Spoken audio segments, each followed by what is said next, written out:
देखिए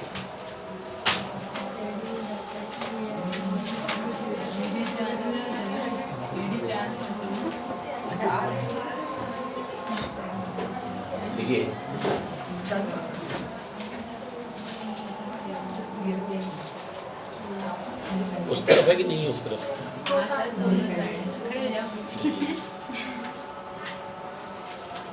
The theme area of this article, like any other themes in international law, may have been dealt with by many different authors.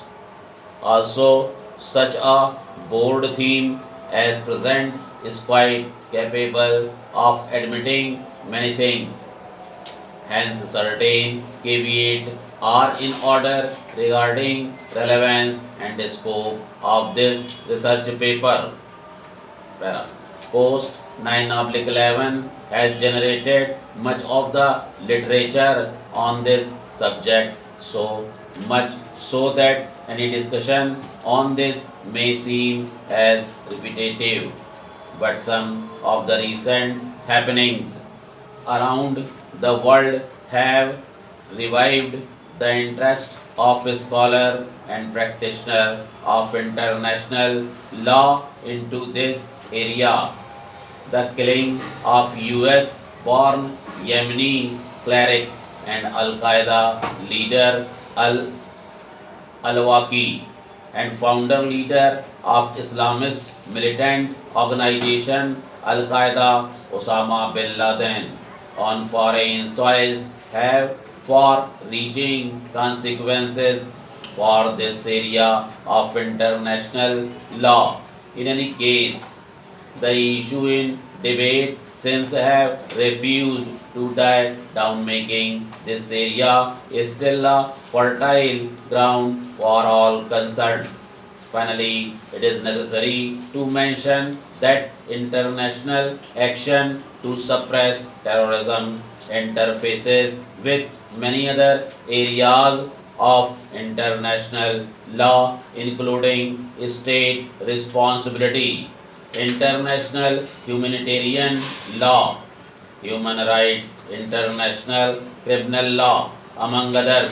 The scope of present research paper, however, is only restricted to commentary on international norms of use for force to suppress terrorism and assessment of contemporary situations. The use of terror as a means to achieve political ends is an old phenomenon. However, in recent decades, the situation has become more intense and complex. In many cases, non-state actors choose to target another state, while in other cases, terrorists target the assets of the victim state in uninvolved third state to pressurize the government of the victim state. Still, in others, some of the state actively and aid and abet the actors to carry out attack in other state. This has created a number of problems before international law, especially where the third state is involved. The first challenge is definitional itself. Secondly, whether there are agreed measures for prevention and punishment of terrorist acts. Also, does international law provide adequate mechanism for action against a state that aids and abets terrorism? It is obvious that members of international community must follow the norms of international law in their dealing with international terrorism, particularly where the sovereignty and the territorial integrity of third state is involved.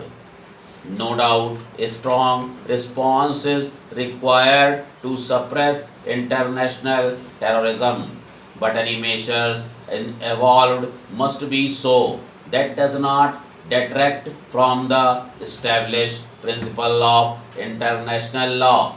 It is the situation such as these which test the faith of international community in international law. Otherwise, temptation may run high on the part of powerful nation to take action undermining the purposes and objectives of the United Nations system. It is thus apt here to survey the emergent principle of international law governing use of force in circumstances involving international terrorism. Para. The present rules of international law, particularly the law of war, were devised aftermath of World War II to prevent the horrors and devastations of the scale witnessed during the period. The normative rule that prohibits the use of force in international relations was born of similar desire under the UN Charter system.